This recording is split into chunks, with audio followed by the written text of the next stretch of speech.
my channel. Myself Dr. Nirchad Dashgupta. So in this video we are going to discuss about molecular markers. To cover what exactly is this molecular markers and what are the different classification of molecular marker and what are the different applications of molecular markers. So first let's understand what exactly is a marker. If you refer to any dictionary, so the meaning of marker that you are going to get is an object used to indicate a position, place or route. That is, marker is anything which is used to denote anything or which is used to identify anything or differentiate anything from the rest of the other things. That is, suppose anyone has a cut mark in his face, so that is an identification mark, so that can be used as a marker to identify that particular person. Same way, this kind of markers can be used to differentiate a human from a chimpanzee. This type of marker can be used to differentiate a mango from a guava. Any identification mark, anything which can be used to differentiate two objects, that may be two different individuals, two different species or anything. Okay, so next let's see what are the different types of markers that are available. So by the classification, there are 4 different types of markers. They are morphological markers, biochemical markers, cytological markers and molecular markers. So very briefly we will go through the rest 3 and then we'll start with the molecular markers. So morphological markers is basically any visual identification. Suppose how you can differentiate a yellow flower from a red flower. So suppose the leaves that you can see in this page. So all of these leaves, they have some or the other morphological differences from the other. Some are a little bit thick, some edges are different, so there are different, based on their morphology they can be differentiated or they can be identified.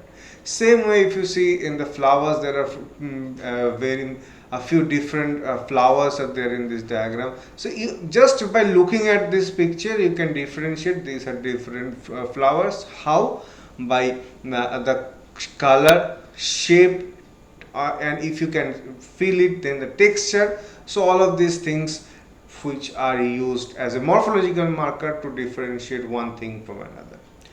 Now there is a huge drawback for these morphological markers. That is, these morphological markers, they are affected by environmental changes or influenced by environmental changes. So same plant, if you collect it from 2 different areas, 2 different geographical locations, there might be some differences in them, although they are the same species. But because of these geographical or environmental differences, there are some morphological changes may appear. So that is one of the major drawback for morphological markers. And another reason is another point or drawback for this morphological marker is that it fails to identify a huge amount or huge number of species which are present in nature. That is, with the biodiversity knowledge that we currently have, with that we know about 1.7 million species, different species, animal, plant names. So there's some insects, flowering plants, other plant, vertebrates, spiders, etc., etc. So here in this diagram, 1 square represents 10,000 species. So this is how we have represented 1.7 million species. But it has been estimated that the total amount of species or estimated biodiversity that is present on Earth is approximately 10 million species. So almost not even 1/5 of the entire population has yet been identified. One of the major drawback is or reason why we could not or why this has not been done is morphological markers, as because it has been found out that morphological markers only take into consideration the visual attributes, which again has been found are prone to environmental changes. And now coming to the cytological markers, that is the variation in the chromosome number, shape, size and bending pattern. Generally these are the cytological markers, and these are mostly used for to identify genetic diseases and other bending patterns of chromosome, etc. The next is biochemical markers. Biochemical markers are basically this protein binding pattern, isozyme. So this falls under this biochemical markers. So here in this diagram, as you can see, this is a protein gel. So these are the different bands. So based on this bending pattern, different species can be identified, or they can be differentiated from each other. Okay, and now coming to molecular markers. So first let's see what is a molecular marker. Molecular marker is anything that can be a gene or a known DNA sequence that is present on a chromosome, so which can identify an individual or species. That is, they can differentiate one individual from another, one species from another. That is the main objective of this molecular markers. Now, before going in deep into molecular markers, I would like to explain few things. First is locus. So what is a locus? Locus is a specific or a fixed position in a chromosome where a particular genetic marker is located. Now, as I mentioned, genetic marker or DNA marker, whatever you call it, that can be a gene, that can be in any other DNA sequence which are non-coding. So these DNA sequences or these genes always are present at a very particular site on the DNA, on the chromosome. This particular site that where this is present is called as locus. Okay, and then these markers may show multiple variants, which is known as alleles, and an allele reside in a particular locus. So how can you have multiple alleles? Genes, that is the DNA sequences controlling our traits, are usually found in 2 copies in eukaryotic genome. Each copy, that is allele, is inherited from one parent. So one of these allele is coming from the father's side, another one coming from the mother's side. So one particular gene that might be dominant in the mother's or in the father's trait was recessive in the mother's one. So that's how you get two different alleles. The gene's 2 alleles are located in the same region in the 2 homologous chromosomes, one inherited from each parent. So in this diagram, this is the locus where this particular gene or DNA marker is present, and these are the different gene alleles, and as you can see, this is the homologous chromosome. This is very important in this molecular marker concept in order to understand how the molecular marker works. Okay, so suppose this is a DNA, the representative of total genomic DNA. Now this molecular marker, which can be a gene or any other DNA sequence, so they are present along the whole DNA molecule. Now how they are going to be differ from each other? Basically, using this molecular markers, you are differentiating one animal or other one individual from another. Once you are differentiating, you want to differentiate one species from another. So how are they going to differentiate? They are different. They do differentiate based on the number of this. Suppose there are multiple things. Number one is the number of this molecular. So either the molecular marker may be present or absent. That is one. Secondly, how many times this is present. So maybe in some cases you will find in one species it is present in multiple times, more number of times than the other species. So these are the 2 basic aspects using which this molecular marker works on during this identification or separation of one species from another.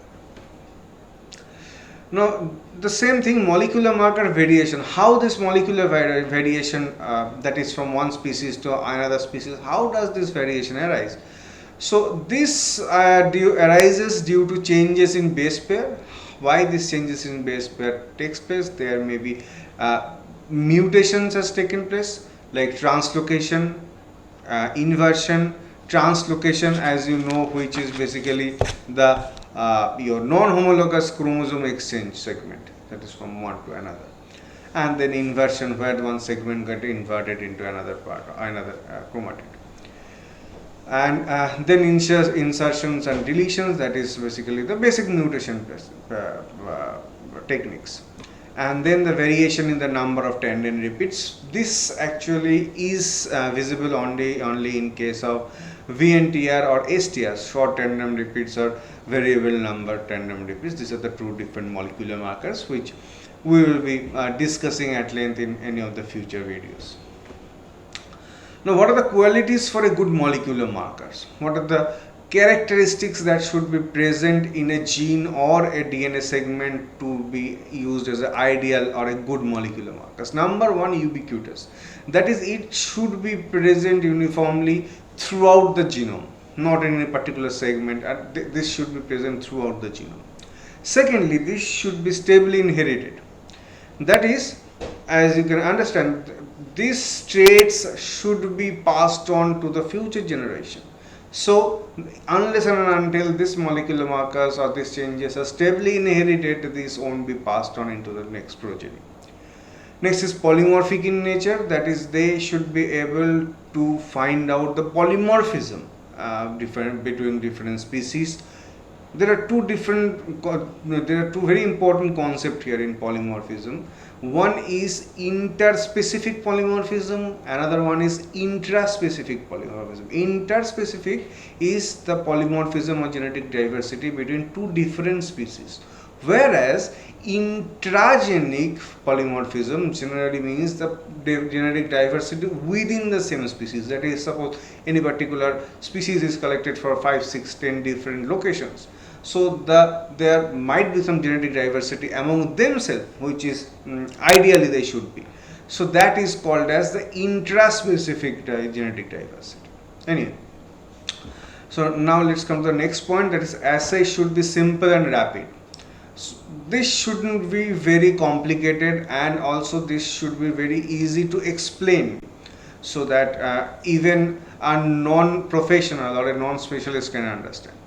Highly reproducible and should not interact with other markers while using multiple markers at the same time. So they shouldn't interact among each other. So these are some of the basic characteristics that should be present in a good molecular marker. Now a little bit about the history of molecular markers.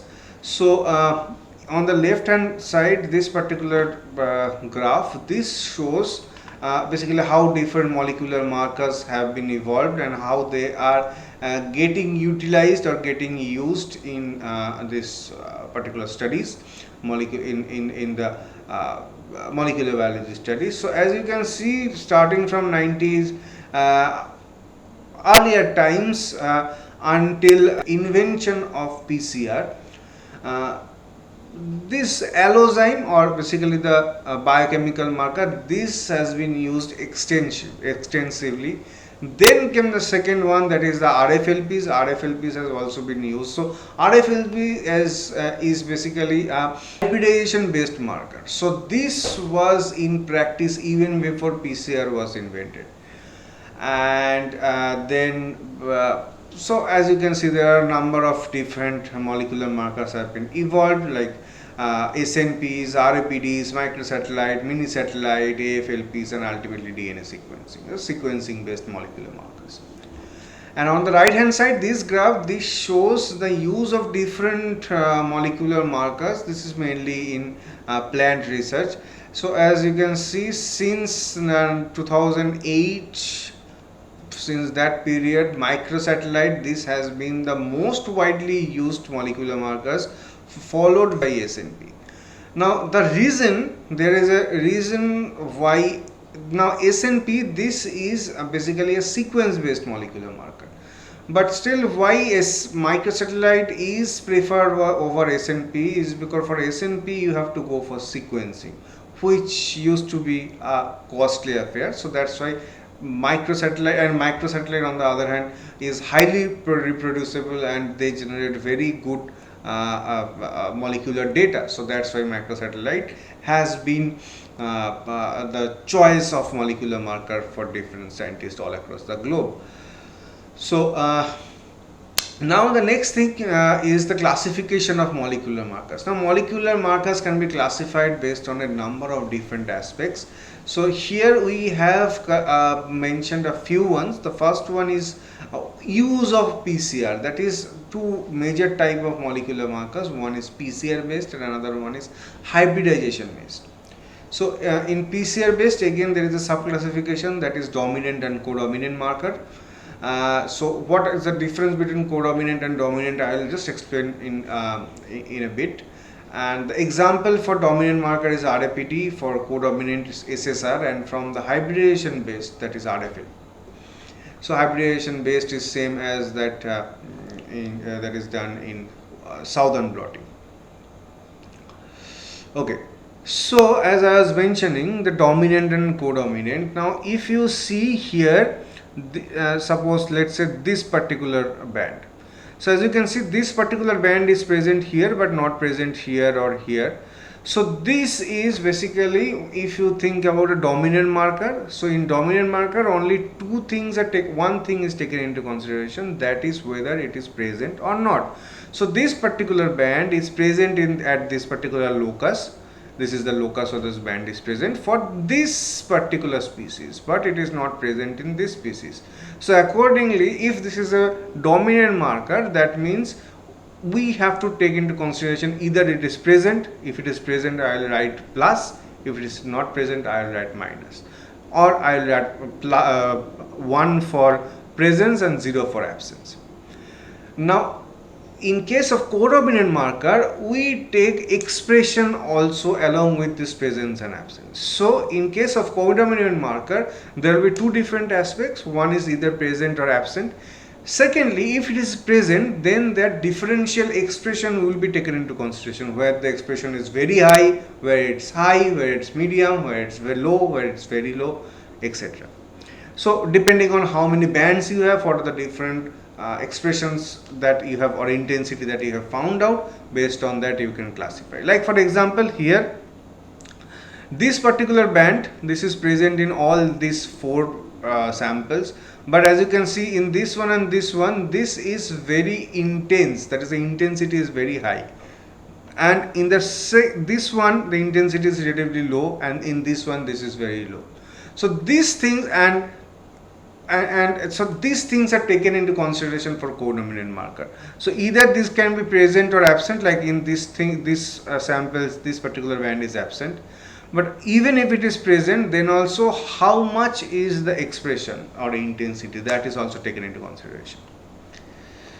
Okay, now there is another classification of molecular markers that is based on the chronology, that is when it was invented.